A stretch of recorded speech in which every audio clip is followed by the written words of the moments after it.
성경과 시사 말씀드리겠습니다. 미국 하원에서 법사위원회입니다. 법사위원회에서 사우스 코리아 디스크리미네터리 어택, 그러니까 차별적인 공격을 했다. 미국인이 소유한 비즈니스, 기업을 차별적으로 공격했다. 이런 제목의 보고서가 발표가 됐어요. 35페이지라고 그러는데, 자, 미국 소유 기업에 대해서 한국이 차별적 공격을 했다. 그리고 어디를 얘기하겠어요? 쿠팡적인 문제가 되지. 그런 생각이 들었어요. 하원에서 이렇게 이제 결정을 했습니다. 물론 법사위에서 했는데, 이렇게 되면 다른 하원 의원들한테도 다 전달이 되겠죠. 상원 의원들도 이 내용을 알게 되겠죠. 그리고 백악관에서는 쿠팡 차별을 용납하지 못하겠다. 아무리 합리적으로 보려고 해도 이렇게 봐도 차별이고 저렇게 봐도 차별이고 용납이 안 된다. 지금 백악관에서 아직 트럼프 대통령은 그 얘기를 안고 있습니다. 지금 그런 보도가 됐어요. 근데 청와대는 법대로 조사했다.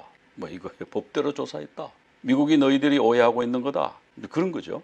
자, 이 로저스라고 하는 한국 쿠팡 임시대표, 이분이 하원 청문회에서 상세하게 보고를 했는데 그대로 다 반영이 됐습니다. 그래서 한국이 미국 기술 리더들을 공격적으로 표적 삼는 것을 그렇게 보인다는 거예요.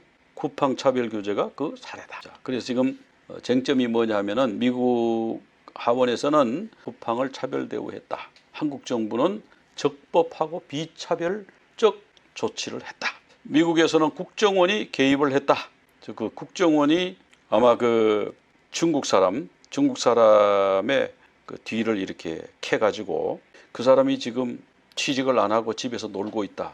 그러니까 빨리 그 사람한테 접촉을 해서 그걸 어디다가 그 정보를 빼돌렸는지 확인을 해라. 이래가지고 쿠팡에서는 우리가 그런 거 하면은 곤란하다, 못한다, 그런 것 같아요. 그런데 결국은 국정원에서 압력을 넣어가지고 강에다가 버린 그 노트북을 이거 찾았지 않습니까? 이게 그 노트북이 국정원에서 지시했다. 그런데 국정원은 어떤 지시도 명령도 하지 않았다. 그럼 지금 누가 거짓말하고 있는 거예요? 여러분 판단에 맡길게요. 미국이 거짓말이에요? 국정원이 거짓말이에요? 여러분 판단에 맡길게요. 자, 이 대통령은 국정원의 보고를 받았다. 그런데 청와대에서는 사전에 알지도 못했고 지시하지도 않았다. 둘 중에 하나는 거짓말입니다. 그죠? 자, 미국에서는 3,000개의 정보만 유출됐다.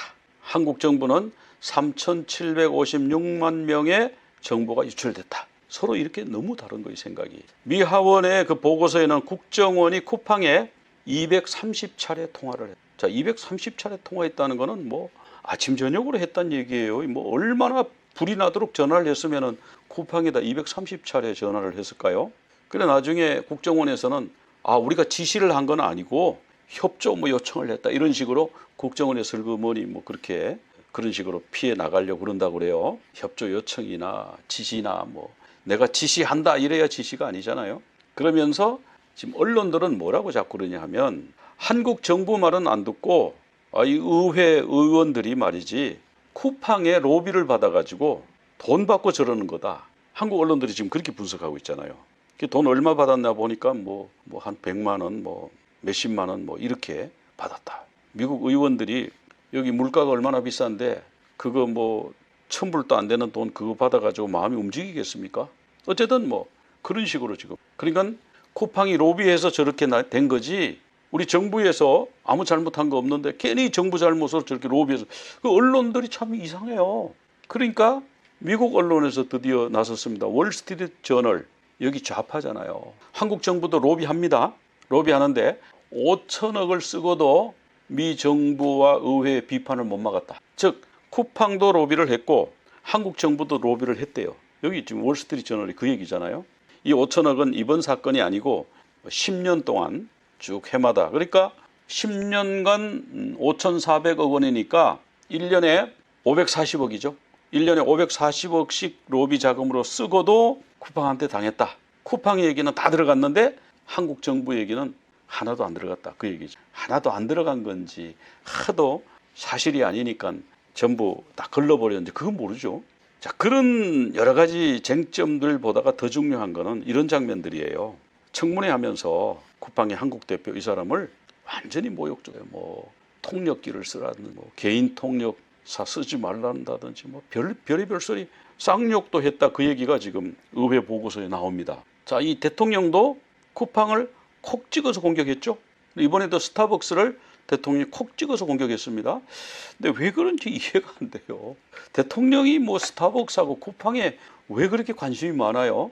그 민간들이 다 하게 하고 그래야 되는데 이분은 꼭 또 이스라엘하고도 맞서는 그런 뭐 네타냐후 들어오면 체포할 겁니까? 뭐 이런 식으로 이란한테는 뭐 왜 돈도 50억 갖다 바치고 아무런 뭐 우리 배가 미사일 맞았잖아요. 이란 미사일. 지금 뭐 아무 소리 못해요. 이란한테는. 왜 그러냐 말이지. 자, 그럼 이 영상을 한번 보면 제게 이해가 좀 됩니다. 보세요. I don't understand. I 됐어요. don't understand. All the talk has been about punishing us 그만하세요. instead of about the customers and the joint Stop talking. investigation with the government. 태도를 보면 뭐 어쩔 건데 이런 느낌이 들어요. 국민들한테 피해주고 그러면 엄청난 경제제들 다 당한다. 잘못하면 회사 망한다. 이 생각이 들게 만들어요. 이 대통령이 연일 쿠팡을 겨냥하고 있습니다. 그 시행령을 일단 고칩시다. 네. 그 3년 중에서 제일 높은 연도에 3%라죠. 경제제재들이 너무 약해가지고 아예 위반을 밥 먹듯이 하고요. 잘못하면 회사 망한다. 이 생각이 들게 만들어야 됩니다. 여기에 집단소송제 도입이 꼭 필요하다고 언급했습니다. 현행법상 개인정보 유출 피해로 집단소송을 제기하면 소송에 참여한 피해자들만 손해배상을 받을 수 있습니다. 이에 미국이나 유럽처럼 손해배상 소송의 결과가 전체 피해자에게 적용되도록 법을 고칠 필요가 있다는 의미로 풀이됩니다. 지금 전 국민이 피해자인데 소송하려면 소송비가 더 들게 생겼는데 입법에 좀 속도를 내주시기 바랍니다. 네, 지금 이제 언론에 뭐 이런 거 말고도 많이 보도가 됐는데 청문회 장면 여러분 이 장면 익숙하시죠? 이 국회에서 국회의원은 국민의 대표라고 스스로도 그렇게 말하잖아요. 근데 이 국민의 대표가 대한민국을 대표하는 국민의 대표가 그냥 스탑 토킹 그러고 또 뭐 쌍욕도 한 그런 게 있다고 그래요. 그래서 이런 거를 보고를 했을 거 아니에요. 또 그리고 이런 거를 실제로 영상이나 이런 게 다 들어갔을 거예요. 그때 하원에서 올 때 모든 자료를 다 취합해 가지고 가져오라.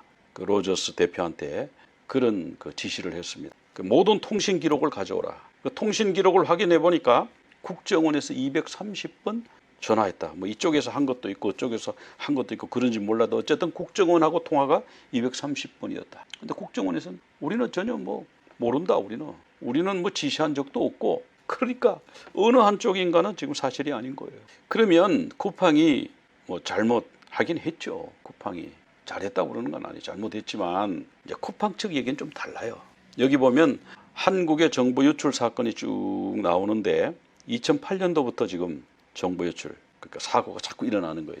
네트워크가 자꾸 연결이 되고 해킹이 빈번해지고 이러면서 여기 보세요. 1,800만 건, SK도 보면은 3,500만 건, 1,300만 건, 870만 건. 여기 카카오는 542억 건. 이게 중국으로 넘어갔습니다. 알리페이한테 6년 동안 542억 건을 제공을 했어요. 여기는 카카오는 금융하고 관계 있는 거 아니에요?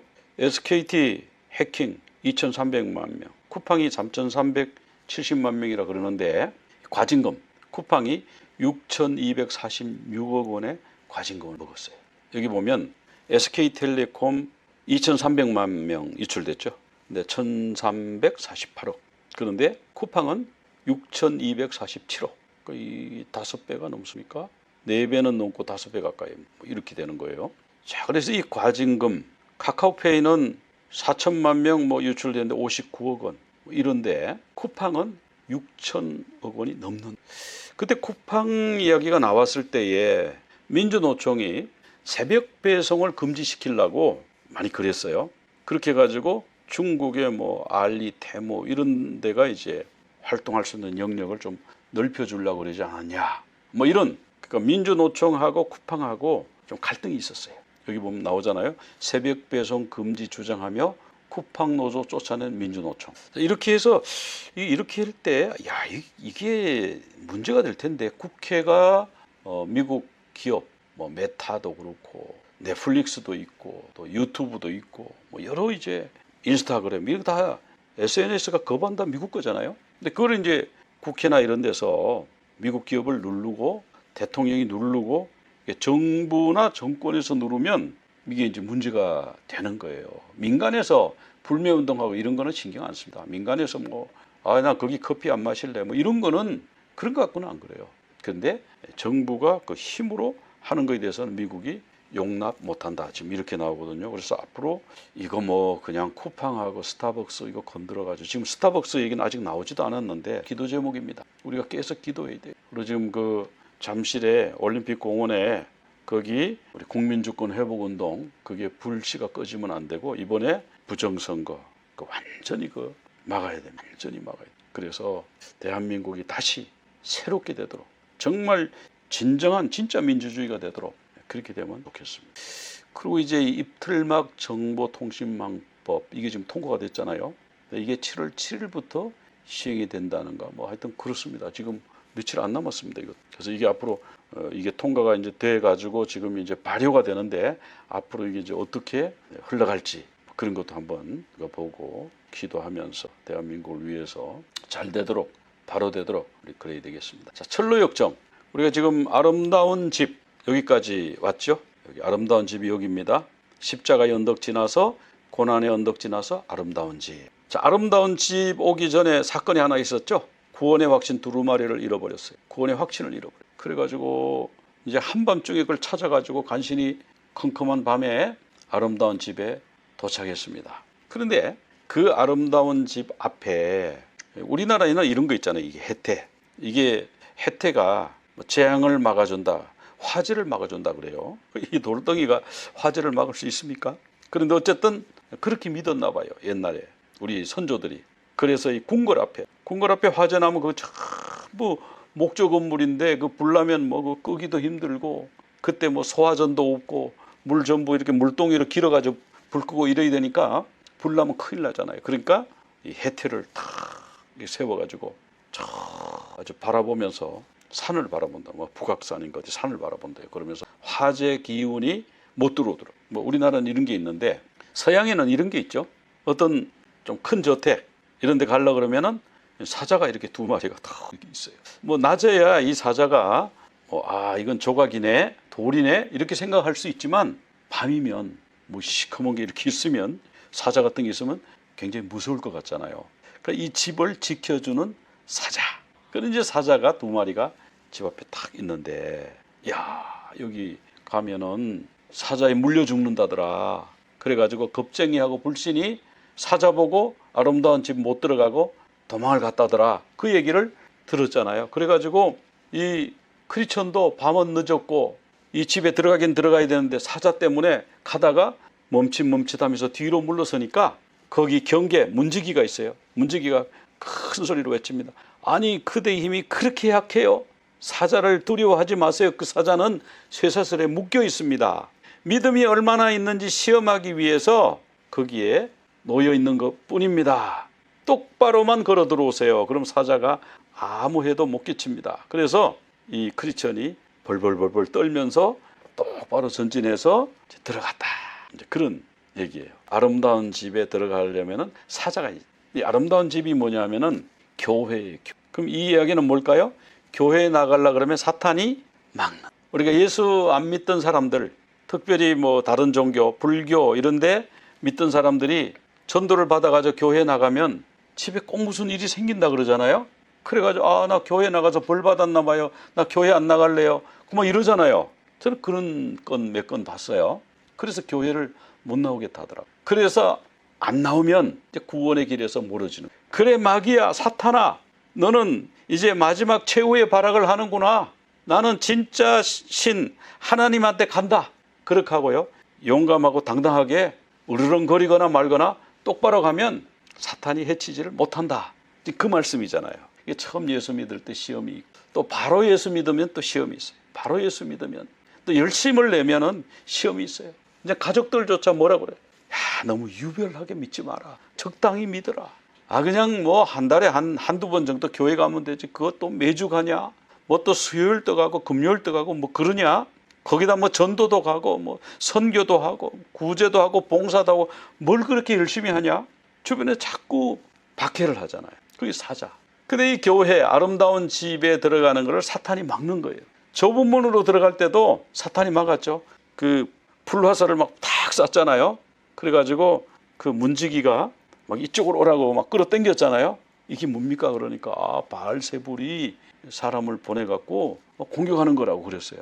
그러니까 바르게 신앙생활을 하려고 그러면요, 고난도 있고 사탄의 위협도 있고 그래요. 근데 나는 아무 위협도 없다. 나는 아무 일도 없다. 그러면 그분은 완전히 성화가 다 됐든지 아니면은 버리운 자식이든지 뭐 그렇죠. 그래서 우리는 사탄이 우리를 위협할지라도 사탄이 우리를 해치지는 못한다. 어느 정도 장난할 수는 있죠. 그러나 해치지는 못. 그런 것을 믿으라고 하는 그런 얘기죠. 성경에 보면 실제로 그 나와요. 근신하라 깨어라 너희 대적 마귀가 우는 사자같이, 여기 나오잖아요. 우는 사자 하는 그 사자같이 양쪽에서 막 이렇게 눈 뜨고 보면 막 무서워요. 금방 막 깨물 것 같아요. 그런데 나를 해치지는 못하. 왜? 하나님이 보호하시니까. 그래서 그 마귀를 대적하라. 그러면 너희를 피할 것이다. 시험이 올 것이다. 그러나 시험이 없다고는 안 그랬어요. 그러나 감당할 수 있는 시험을 주신다. 감당할 수 없는 시험은 안 주신다고 그랬어요. 그래서 그 시험을 능히 이기는, 우리가 한 번도 안 넘어지고 걸어가는 사람 없잖아요. 어릴 때 걸음마 배울 때 넘어지기도 하면서 걸음마를 배우듯이 다 그런 과정을 거쳐서 힘을 기르는 거잖아요. 시험은 인내를 만든다고 했어요. 인내는 연단은 소망을 이룬다. 자, 불시험을 이상히 여기지 마라. 그리스도의 고난에 참여한 것을 다. 이런 말씀들이 성경에 너무 많이 나와요. 처음에 예수 믿으려고 할 때 시험이 오죠. 복음 전하려고 할 때 시험이 와요. 무슨 주님이 일을 하려고 할 때 시험이 와요. 또 군대에서 신병으로 가면은 교회 갈 사람 나와 그러면 딱 나가면 그 사람 그때부터 교회 가는데 그게 무서워가지고 안 나가면 교회 못 가는 거잖아요. 다음에 나 교회 가겠습니다 그러면 야, 너 교회 가는 사람 아니라고 그랬잖아. 그럼 못 나가는 거예요. 그러니까 그냥 믿음을 가지고 담대하게 나가라. 그런 말씀. 하나님 말씀 살펴보겠습니다. 계시록 20장 4절 제가 봉독해 드리겠습니다. 또 내가 보좌들을 보니 거기 앉은 자들이 있어 심판하는 권세를 받았더라.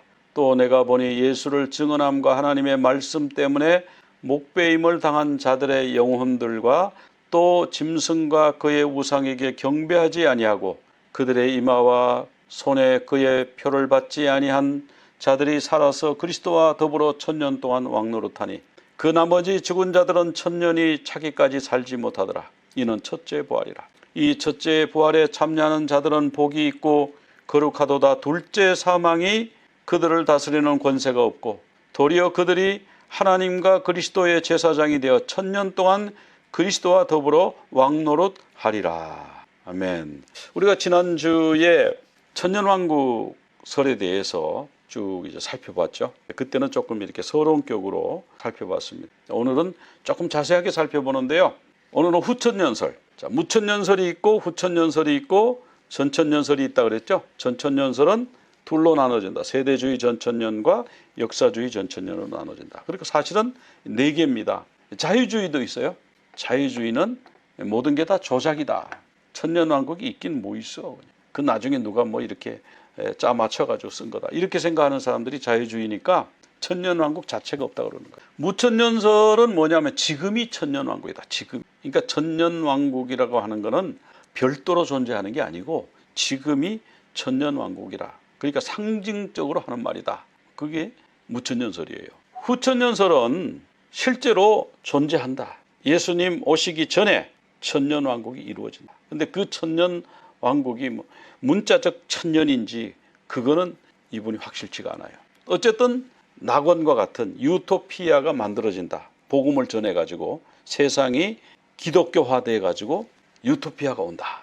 그러고 나서 예수님이 오신다. 그런 게 후천년설이고, 전천년설은 뭐냐면 이제 문자적으로 믿는 사람들이에요. 전천년설. 세대주의는 예수님이 7년 환란 전에 공중 재림하셔가지고 7년 환란 끝에 지상 재림하신다. 뭐 이런 거고요. 역사적 전천년설은 7년 환란이 있는데 교회는 그 환란을 통과한다. 뭐 그런 얘기입니다. 이거 지난주에 설명을 드렸고요.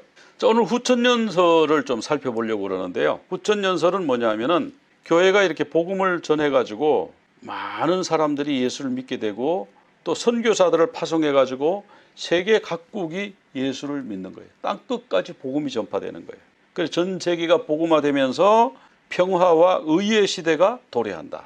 전 세계 복음화되면 그렇게 되는 걸 맞죠. 근데 지금 전 세계 복음화가 노력을 하고 애를 쓰고 열심히 하는데 오히려 이슬람이라든지 이런 사람들은 자꾸 인구가 늘어나고 공산주의, 사회주의 세력도 늘어나고 무신론자도 늘어나고 지금 그런 상황이잖아요. 그리고 이 후천연설 너무 좋은 생각인데 현실하고는 좀 다른 것 같다.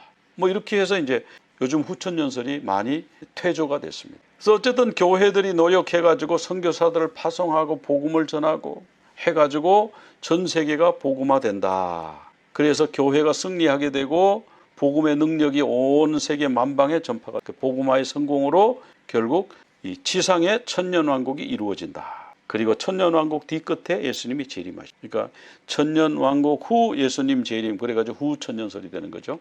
타임라인을 보면 예수님 십자가에 돌아가시면서 사탄이 결박이 되었다. 무저갱에 들어갔어요.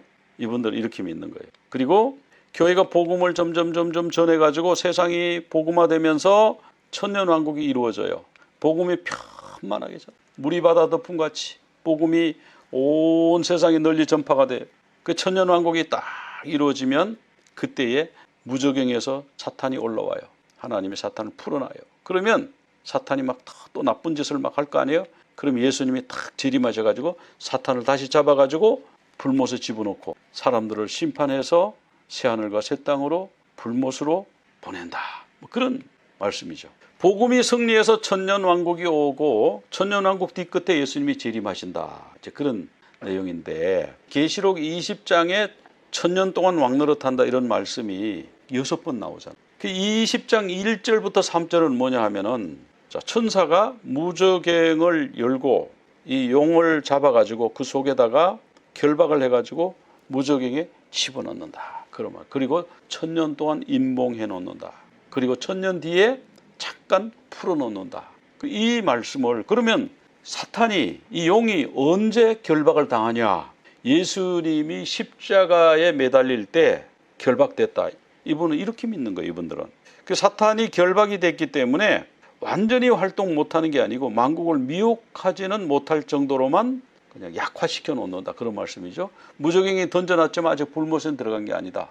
이분들은 이렇게 해석하는 거예요. 그 다음에 4절부터 6절 사이에 이 첫째 부활은 육신의 부활이 아니고 영적 부활이다. 즉 에베소서 2장 4절에 보면은 허물로 죽은 우리를 그리스도와 함께 살리셨고 이런 말씀이 나오잖아요. 그러니까 죽은 우리가 살았다 그러지 않느냐. 그러니까 우리가 부활했네. 살았으니까 죽었던 자가 살아나는 거 부활 아닙니까? 그거 영적인 부활이지. 이분은 이렇게 믿는 거예요. 첫째 부활을 그냥 영적 부활이다 이렇게 하는 거예요. 그런데 여기 계시록 20장 5절에 보면은 그 나머지 죽은 자들은 천년이 차기까지 살지 못하더라 이런 거 보면 육체적인 죽음 같지 않아요? 그렇게 보이잖아요. 그런데 어쨌든 이분들은 이제 그렇게 해석합니다. 그 다음에 천년 뒤에 사탄이 석방된다 하는 거는 똑같아요. 그거는 문자 그대로 이분들이 인정을 해요. 자, 그래서 이 후천년설을 살펴보면은 교회 시대에 교회가 복음을 전해가 전 세계가 복음화되어서 전 세계가 유토피아 낙원이 된다. 그렇게 믿는 거예요. 교회가 결국은 승리한다. 세계 복음화가 완성된다. 의와 평화의 시대가 온다. 굉장히 낙관적인 종말론입니다. 그러고 나서 사탄이 잠깐 석방돼서 교회를 막 박해하니까 예수님이 재림하셔서 사탄을 멸망시키신다. 그리고 그 사탄을 영원한 불못에 던져넣는다. 이런 내용입니다. 자, 그럼 이 후천연설은 왜 생겨났느냐? 원래 초대교회는 역사적 전천연설을 믿었어요. 후천연설이 초대교회는 없었어요. 근데 4세기경에 핍박, 로마가 막 박해를 했잖아요. 그러니까 초대 크리스천들은 이제 이 박해가 끝나면 예수님이 곧 재림하셔. 그리고 막 예수님 믿고 박해를 견디고 막 이랬는데 갑자기 국교로 공인이 되면서 기독교가 국교로 공인되면서 박해가 없어져 버리고 그러니까 뭔가 이제 새로운 종말론이 나오기 시작한 거예요. 그래서 이제 우리가 복음을 열심히 전해가지고 세상을 복음화시키면 그때 예수님이 오신다. 이런 이제 이론들이 나오기 시작해서 이것이 이제 어거스틴에게 넘어가게 되죠. 그래서 어거스틴도 처음에는 역사적 전천연설이었어요. 그런데 어거스틴이 가만 보니까 곧 천국에 들어갈 건데 뭐 일을 해. 예수님 곧 재림하시는데 왜 일을 해. 그냥 먹고 마시고 즐겁게 보내. 뭐 이렇게 하는 전천년설을 믿는 사람들이 곧 주님 재림하시니까 그냥 너무 세상에 대한 어떤 그런 의무감이 없이 그렇게 사는 걸 보고 아, 이거 뭐 잘못됐어. 그러던 차에 이 티코니우스라고 하는 사람의 이론의 영향을 받은. 그래서 무천년설, 어거스틴은 무천년설의 기초를 만들었죠. 신학적 체계를 만들었어요. 그리고 쭉 오다가 이 근대에 와가지고는 다니엘 위트비라고 하는 영국 성공의 신학자가 교회가 부흥하고 선교가 확장되면 그때 뭐 영국에서 막 선교사 나가고 막 이제 그랬잖아요. 그러니까 그 세상이 다 복음화된다. 그렇게 주장을 하고. 그다음에 이 미국으로 이 사상이 건너와가지고 조나단 에드워즈 얼마나 이 훌륭한 분입니까? 이분도 후천년설을 믿었어요. 왜? 보니까 영적 대각성이 막 일어나가지고 막 죄를 회개하고 막 교회가 생기고 술집이 없어지고 동네가 바뀌고 도시가 바뀌고 막 이런 일들이 막 생겨났거든요. 대각성 운동이 일어나가지고. 그러니까 조나단 에드워즈가 야, 이거 봐라. 성령께서 역사하시고 복음이 전해지고 하니까 술집이 없어지고 범죄자가 없어지고 교도소가 없어지고 교회가 늘어나고 학교가 늘어나고 평화와 의의 시대가 온다. 이분들이 이렇게 이제 믿은 거예요. 그래서 많은 선교사님들이 이때 나가서 복음을 전해 세상을 변화시키겠다. 그래서 가서 막 그 풍토병에 걸려서 죽기도 하고 막 그랬잖아요. 본인이 죽기도 하고 아내가 죽기도 하고 자식들이 죽기도 하고 한국에도 양화진에 그 묘지 있잖아요. 선교사 묘지 가면은 그 죽은 사람들, 어린애들 그냥 그 목숨 걸고 세상 바꾸려고. 그러니까 이 후천년설이 요즘 좀 인기가 없긴 해도 선교에 많은 기여를 했어요. 그래서 이 후천년설은 점점 세상이 좋아진다. 악이 감소되고 복음이 확장된다. 뭐 이런 낙관적인 그런 종말론입니다. 근데 이 후천년설은 무천년설하고 비슷해요.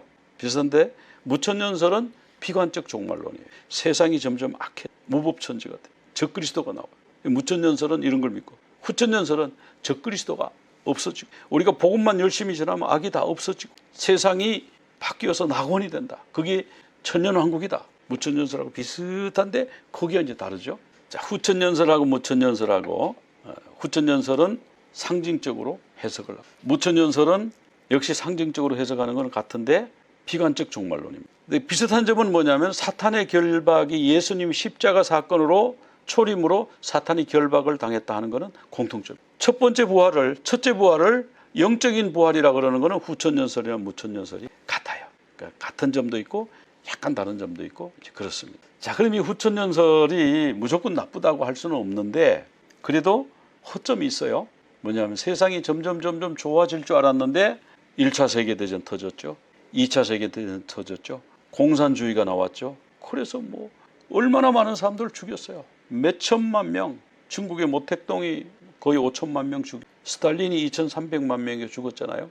북한의 뭐 김일성도 얼마나 많은 사람을 죽였어요. 굶어 죽이고 또 실제로 죽이고 전쟁 일으켜가지고 300만 죽고 막 그랬잖아요. 우리나라 전쟁 나가지고. 자, 세상이 점점 좋아지는 줄 알았는데 막 더 끔찍한 거예요. 대량 학살이 막 일어나고. 그래서 세상이 점점 좋아지는 게 아니고 세상이 점점 악해지는구나. 이제 마지막 시대로 갈수록 악한 영이 더 많이 역사하는구나. 이런 거를 깨닫게 된 거예요, 사람들이. 그러면서 후천년설로부터 사람들이 점점 떠나게 된 거예요. 저는 후천년설은 이 정도 살펴보고요. 여기 디모데후서 3장 1절에 보면 말세에 고통하는 때가 이른다 그러죠. 말세가 행복할 것이다. 낙원이 될 것이다. 그러지 않고 디모데후서 3장 1절에도 고통하는 때가 온대. 이기적이 되고 돈만 아는 사람들 감사 안 하고 뭐 여기 보면 배신하고 뭐 이런 얘기 쭉 나오고. 그럼 예수님 뭐라 그랬는가? 예수님 보면요. 재난의 시작이다. 산통, 진통의 시작이다. 너희들이 환난에 넘겨지고 그 붙잡혀 가서 고문도 당하고 투옥도 당하고 죽이기도 하고 뭐 그런다는 거잖아요. 거짓 선지자가 일어나서 막 사람들을 유혹해가지고 지옥 가게 만들고 불법이 성하고 사랑이 식어지고 이런 일을 어떻게 하라고요? 예수님이 끝까지 견디는 자. 그럼 마지막 때는 정말 신앙 유지하는 게 쉽지 않구나. 믿음 생활하는 게 쉽지 않구나. 그런 거 알 수가 있어요. 그러니까 예수님의 종말론은 낙관적 종말론이 아니에요. 예수님 재림 직전에는 악이 성하고 전쟁이 일어나고 질병이 전파가 되고 지진이 나고 기근이 나고 기근으로 사람들이 굶어 죽고 이런 일들이 있단 말이죠. 그게 바로 재난의 시작. 오딘, 산통이라고 그랬죠. 진통의 시작이다. 그런데 그걸 끝까지 견디면 구원을 얻는다. 그래서 역사적 전천년설을 얘기하는 거예요. 견디라고 그러잖아요. 그리고 이제 천국 복음이 세상에 전파되는데 온 세상 전파되는데 그러면 끝이 온다. 근데 이제 이 후천년설 얘기하는 분들은 요 뒤에 14절만 지금 보는 거예요. 온 세상에 전파. 그러니까 나가서 선교하자, 전하자 이렇게 이제 된 거죠. 이 말씀 보면서 야 지금 시대가 그렇고 문명이 발달하고 그러면 사람들이 인간성이 좋아지고 선량해지고 도덕적이고 인간들이 품이 있어지고 그래야 되는데 사람들이 악하잖아요. 점점 민주주의가 발전하고 그럴 것 같은데 부정선거가 막 있잖아요. 뭐 이상한 법을 만들어 가지고 하나님의 창조 원리하고 다른 거를 막 주장하고 그거 잘못됐다 그러면 벌금 물리고 막 그러잖아요. 이게 뭘 말하는 거예요? 주님 오실 때가 다 돼. 주님 오실 때가 우리가요 깨어서 시대를 분별하는 그런 여러분들이 다 되시기를 간절히 축원합니다. 기도드리겠습니다. 하나님 아버지, 오늘 말씀 통해서 이 후천년설 우리가 복음 전하고 우리가 말씀 전파하고 그러면 세상이 점점 좋아지는 것이 그때 당시에는 그렇게 보였는데 아 이거 아니구나. 세상이 점점 악해지고 어려워지는구나. 그러나 세상이 어려워진다고 하는 것은 주님이 이미 말씀하신 것을 오늘 말씀 통해서 저희들이 보았습니다. 끝까지 견디는 자는 구원을 받으리라 말씀하신 것처럼 저희들이 이 고난, 이 박해, 이 어려운 시대에 믿음을 보존하고 믿음을 갖고 끝까지 견디는 우리 모두 다 되게 하여 주옵소서. 예수 그리스도 이름으로 기도드리옵나이다. 아멘. 자리에서 일어나셔서 마라나타 우리 찬양하겠습니다. יברכך אדוני וישמרך יאר אדוני פניו אליך והוניקה יישא אדוני פניו אליך ויעשה לך שלום ויעשה לך שלום יברכך